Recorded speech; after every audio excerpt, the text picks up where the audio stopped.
My name is Amanda, and I'm 28 years old. I've been married for 2 years to my husband, Tom. We met in university, and now he works in a corporate job. After graduating, I decided not to get a traditional job. Instead, I make a living by investing in stocks and trading foreign currencies. Even though I do well with this, my parents often tell me to get a real job. Tom understands my lifestyle the best and always supports me. We've been together since our university days, and he has always been the one I can share my true feelings with, especially because he isn't great at socializing either. I have parents and a younger sister, but they don't really get me and think I'm the odd one out. Because of this, we don't see each other as often as we used to. Tom's family includes his parents and his older brother, Jeff. When we visited Tom's family to announce our marriage, they asked many questions about my job. Tom always stood up for me, saying, "Amanda is doing what she loves, and that's all that matters." Jeff, in particular, kept asking about my job. Annoyed, I told him I was a part-timer.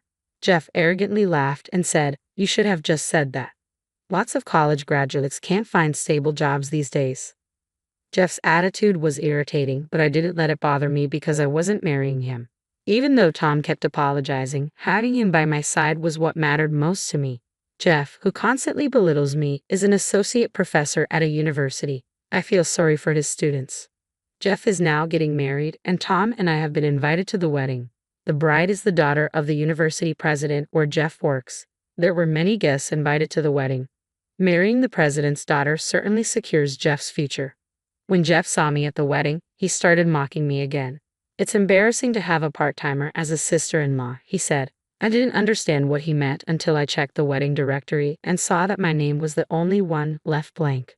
Tom was about to confront Jeff, but I told him not to worry about it because I didn't care about such things. "I don't mind, so don't start a fight over it," I said. Jeff smirked and said, "That's right, a part-timer should keep a low profile.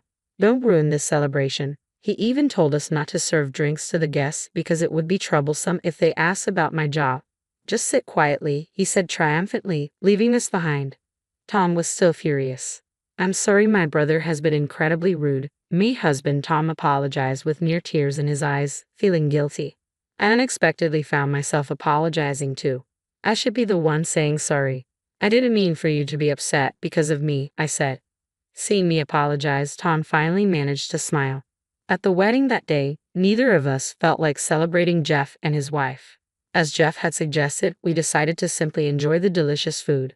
The food was extravagant, just as you'd expect from the wedding of the university president's daughter, and we thoroughly enjoyed it. The gifts were heavy, raising our expectations of something luxurious. But when we opened the box at home, we were stunned. Inside was a bowl with a portrait of Jeff and his wife. Even Tom, as the younger brother, was exasperated. He sighed and said, "This is the last thing we need. I don't want to see my brother's face, but we can't just throw it away, and it's not something we can use." But I thought of a way to use it immediately. "It's the perfect size and depth for a cat's dish. Can we use it for the cat's food? Would that be disrespectful to your brother?" Tom laughed and replied, "It's perfect for the cat's food. The idea of my brother and his wife being licked by the cat every day is refreshing." With Tom's approval, the gift bowl became our cat's dish from then on. A month later, I had to visit the university where Jeff worked. I hated the idea of running into Jeff, but I figured I'd be safe since the campus was large and I had to visit a different department. However, I bumped into Jeff right away. Seeing me, Jeff looked surprised. I quickly averted my eyes and pretended not to see him, but Jeff approached me and started shouting, "Why the hell are you here? I'm calling the police for trespassing." Jeff's loud voice drew a crowd of students. In front of them, he began mocking me. "What's a deadbeat like you doing here? Did you come to eat cheap lunch at the cafeteria?" Being shy, I fell silent, which seemed to amuse Jeff even more. He started telling the surrounding students, "This woman is a part-timer even after graduating from college. If you don't study hard, you'll end up like this." I could see the students giggling, and I felt like crying. Then a voice interrupted Jeff's rant from behind. Turning towards the voice, I saw a familiar professor and felt relieved. "What on earth is happening?" "She's my invited guest," the professor said. Jeff was momentarily taken aback but quickly retorted, "Isn't there some kind of mistake? This girl is just a part-timer." Another professor who arrived late and knew me corrected Jeff. "She is not a part-timer. She's a research collaborator in the economics department." Regardless of what the other professor said, Jeff seemed unconvinced. Ever since marrying the president's daughter, he's been condescending even to the older professors. The professor who invited me, thinking it was pointless to argue with Jeff, took my hand and led me away from the scene. As I left, the students also dispersed, but Jeff didn't seem amused. He followed me, barging into the room I had been led into. Despite the presence of many senior professors in the room, Jeff continued to ridicule me. "What's this about? She's a part-timer, right? Dumb walking girl, don't wander around the university." Upon hearing his offensive words, the senior professors in the room began to shudder. In a panic, one of the senior professors ushered Jeff out of the room, but I could hear him whispering to Tom, "Your career is over, Jeff." Jeff didn't seem to care about what was said. After all, with the president in his corner, he had no fear. But at some point, the president had entered the room I was in. The president immediately apologized to me. "I am deeply sorry our associate professor has spoken out of line.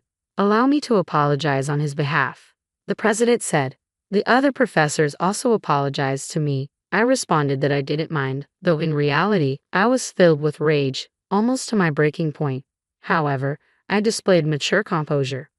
I had not planned to meet with the president that day, but he seemed to have come unexpectedly. I was conducting research with the professors of the economics department at this university on financial engineering.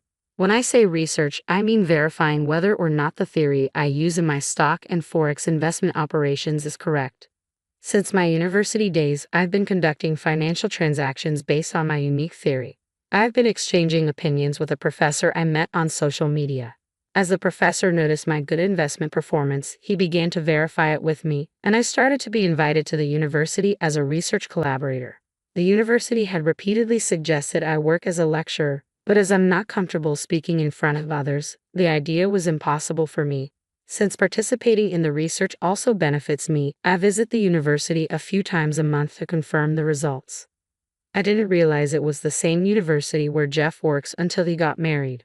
When I looked at the guest list at the wedding and recognized the name, it turned out that the president of this university was the bride's father. Although there were other university-related guests, it seemed that no one noticed me. My name had been removed from the list, and I had been told not to serve drinks, so I never left my seat.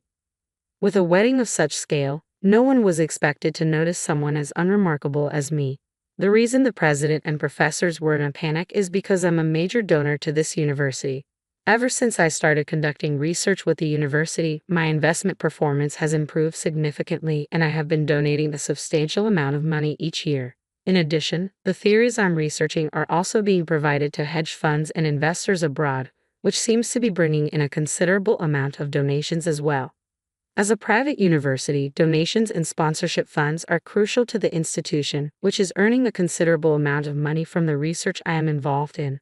Upsetting me would be a serious problem. If I got angry because of my brother-in-law Jeff's rude remarks, withdrew from the research, and even ceased donations, it would greatly affect the university's operations. That day, the situation no longer allowed for discussing investment theory. The president and the other professors just kept apologizing to me, so nothing was settled. As I was leaving, I spoke to the president. "Your associate professor earlier is my brother-in-law Jeff. Did you know that?" At these words, the president and the professors were surprised. It was clear no one had noticed it before. I also tried to share my honest feelings. Jeff always makes fun of me, but I think his attitude is questionable as an educator. I must have been pretty angry at that time. In front of about 10 people, including the president, I spoke quite passionately, something I couldn't normally do due to nerves. Looking back on it, I feel embarrassed, but I was impressed with myself for doing something unexpected when my anger built up too much. After I left, it seems my brother-in-law Jeff's attitude became an issue within the university. He had been criticized for his arrogant behavior towards his superiors even after marrying the president's daughter, and his reputation among students was quite bad. The fact that he became an associate professor in the first place seemed to be a special case because he was dating the president's daughter, and criticism was directed at the president as well. The president had been defending his son-in-law Jeff for the sake of his beloved daughter, but he was in trouble if his position as president was taken away, as he also received criticism. Jeff, not thinking that the president, his biggest backer, was criticizing him too, became more and more arrogant. Jeff, who didn't know about this, made fun of me as usual when I showed up at the university again. Back again. Just because you're friendly with the economics professors doesn't mean you can get cocky, Jeff sneered. Hearing such rude words from an associate professor made me think this university was going downhill. The president had allowed such a man to act arrogantly without scolding him. I started to consider stopping the joint research with this university. I didn't like being made fun of every time I came to the university. It felt like a waste of time. Lost in thought, I barely registered Jeff's rant until he shouted, "Hey, are you even listening? Are you so stupid you can't even listen to other people's stories?" Suddenly, a louder voice resonated. "Jeff, you are the fool." The president had appeared, and even my overbearing brother-in-law became still as a statue. Seeing him like that, I couldn't help but burst into laughter. Jeff glared at me but was quickly silenced by the president's harsh words. "After today, you're no longer part of this university. Pack up and get out immediately." Jeff looked blankly at the president, then casually said, "Father-in-law, what's going on? Are you trying to surprise me?" The president, his face red with rage, yelled again, "You have no right to call me your father-in-law. I want you to divorce my daughter as well." Just then, a young woman and a man in a suit appeared. I recognized the woman as Jeff's wife. She spoke sternly. "I suspected you were acting strange, so I had a lawyer investigate and they managed to get these photos." The man in the suit pulled out several photos showing Jeff arm in arm with a woman I didn't recognize. Jeff's wife continued, "That's divorce, just as Dad said. After all, you were just using him, weren't you? You never loved me." Jeff began to apologize. "I won't cheat on you again. Please forgive me." Watching Jeff panic was quite enjoyable. Jeff turned his frustration on me. "What are you looking at? You're just a part-timer. It's none of your business. Get out of here." The president spoke on my behalf. "You always yell part-timer at Amanda, but she's a skilled investor. She's doing joint research with her economics department and gives generous donations. She's much more valuable than you will ever be." Finally, Jeff seemed to believe the president's words and reluctantly apologized to me. The president must have orchestrated this whole event to make Jeff apologize to me. Seeing Jeff apologize while looking down in despair felt quite refreshing. The lawyer explained the demand for property division as I bid farewell to the president and left. When I got home, I told Tom about Jeff's apology and affair. Tom, aware of my distaste for Jeff, was genuinely happy. "Damn, I wish I could have seen him in that state," he said. "Why didn't you take a picture?" We burst out laughing. I had another piece of good news to share with Tom. "Guess what? It seems I'm pregnant." Hearing this, Tom was ecstatic. I had suspected as much after feeling unwell and confirmed it at the OB/GYN on my way home from the university. I felt a bit guilty for the president, Bob, who had orchestrated Jeff's apology. I decided to put my cooperation with the university on hold. Bob seemed disappointed but said he'd wait until I'd finished with child rearing. Later, I casually asked Bob about Jeff. He informed me that Jeff, who had officially divorced, was now unemployed and struggling to find a new job. Jeff's arrogance was well known, and no offers were coming in. Ultimately, Jeff's arrogance had boomeranged back on him. Suddenly, I realized that the photos of the cheap gifts we used as cat dishes had disappeared. Whether it was because we had used the cheap gifts or because they had divorced, the couple's photos had vanished as well.